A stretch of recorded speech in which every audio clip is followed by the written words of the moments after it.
இங்க தம்பிக்காரர் வந்து ஆசாசியா வீட்டுக்கு வந்திருக்காங்க. வந்துட்டு, "அக்கா நீங்க வந்துருங்க. என் பொண்ணுக்கு வளகாப்பு" அப்படின்னு சொல்லிட்டு தன்னுடைய மருமகளையும், மகளையும் ஒரு மாதிரி பார்க்கறத வந்து மாமியார் நோட்டீஸ் பண்றாங்க. உடனே ஒரு நல்ல ஹாஸ்பிட்டலுக்கு வந்து கூட்டிட்டு போறான். "நான் உங்ககிட்ட கொஞ்சம் பேசணும் தம்பி தனியா" அப்படின்னு சொல்றாங்க. உடனே வந்து அவங்க மனைவி வந்து புரிஞ்சுக்கிறாங்க. புரிஞ்சுக்கிட்டு, "நான் வெளிய போறேன். நீங்க பேசிட்டு இருங்க" அப்படின்னு சொல்லிடுறாங்க. "இல்ல டாக்டர், நீங்க எதுவா இருந்தாலும் என் மனைவி முன்னாடியே சொல்லிடுங்க. எங்களுக்குள்ள எந்த ஒரு ஒளிவு மறைவும் இல்ல" அப்படின்னு சொல்லிடுறாங்க. "சரி உட்காருங்க" அப்படின்னு சொல்லிட்டு, பிரச்சனை வந்து அவங்களுக்கு இல்ல. உங்களுக்கு தான் பிரச்சனை இருக்கு. உங்களுக்கு வந்து ஃபோம் வந்து கம்மியா இருக்கு அப்படின்னு சொல்லிடுறாங்க. உடனே ஓகே அப்படின்னு சொல்லி இவன் ரொம்ப மனசு உடைஞ்சு தன்னுடைய ஃப்ரெண்டு வேறோடைய பொண்ணுகிட்ட பேசுறத இவன் கவனிக்கிறான். "ஏன்டா இப்படி பண்ற? டைவர்ஸ் பண்ணிட்டு இது பண்ணிடலாம்ல" அப்படின்னு சொல்லும்போது, "இல்ல டைவர்ஸ் பண்ணலாம் கம்ஃபர்டபுளா இருக்காது. இதுதான் வந்து எல்லாத்துக்குமே கம்ஃபர்ட்டு" அப்படின்னு சொல்லிட்டு அவன் தெளிவா சொல்றான். ஒரு பொண்ணுக்கு வந்து எது வேணாலும் இருக்கலாம். அவளுடைய ஆசைகளையும், அவளுடைய இதையும் நிறைவேத்துறதுக்கு யாரோ ஒருத்தர் உடல் அளவுல தேவைப்படுறாங்க.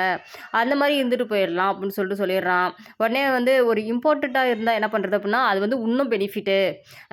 அது வந்து மனைவி வந்து ஏத்துப்பாங்க. ஆனா வந்து சில சில தவறுகளும் பண்ணுவாங்க அப்படின்னு சொல்லிடுறான். 2 பேர் தூங்கிட்டு இருக்காங்க. தூங்கிட்டு இருக்கும்போது மனைவிக்கு ஃபோன் வருது. ஃபோன் வந்தோனே பாத்ரூம்குள்ள போயிட்டு நின்னு பேசிட்டு இருக்கா. இவன் வந்து உடனே போயிட்டு பாத்ரூம் டோர் வெளியே இருந்து ஒட்டு கேட்குறான்.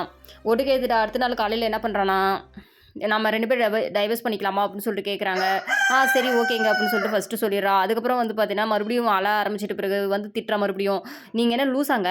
உங்களுக்கு வந்து ஏன் இப்படியெல்லாம் தோணுது? எனக்கு இந்த மாரி நிலைமை இருந்தா நீங்க இந்த மாரி விட்டுட்டு போயிருவீங்களா?" அப்படின்னு சொல்லி திட்டி விட்டுறா. "எதுவா இருந்தாலும் 2 பேரும் சேர்ந்தே நம்ம ஃபேஸ் பண்ணிக்கலாம்." மாமியார் வந்து மருமகள கூப்பிடுறாங்க. "எங்கடா உன் பொண்டாட்டிய காணோம்?" அப்படின்னு "எவ்வளோ நேரமா கூப்பிடுறது?" அப்படின்னு சொல்லிடுறாங்க. உடனே வந்துட்டு இவ வெளிய வந்துட்டு, "இல்ல ஆன்ட்டி, ஒரு ஃபோன் ஒண்ணு வந்துச்சு. ஃபோன் பேசிட்டு இருந்தேன்" அப்படின்னா, "எப்போ பார்த்தாலும் ஃபோன் கையுமாவே இருக்கிறா" அப்படின்னு சொல்லிடுறாங்க. எனக்கு தெரிஞ்ச ஒரு ஜோசியர் இருக்காங்க. அவங்க வந்து பரிகாரம் ஒண்ணு சொன்னாங்க. அதனால நம்ம வந்து நாளைக்கு வந்து குலதெய்வம் கோயிலுக்கு போறோம் அப்படின்னு சொல்லிடுறாங்க. "நீங்க என்னன்னே தெரியல. நீங்க பாட்டு 2 பேரும் ஹாஸ்பிட்டலுக்கு போறீங்க, வரீங்கன்னு எனக்கு என்ன நடக்குது, ஏது நடக்குதுன்னு எனக்கு தெரிய மாட்டேருக்கு. இவளுக்கு என்ன குறைன்னு எனக்கு புரிய மாட்டேருக்கு" அப்படின்னு சொல்லிடுறாங்க.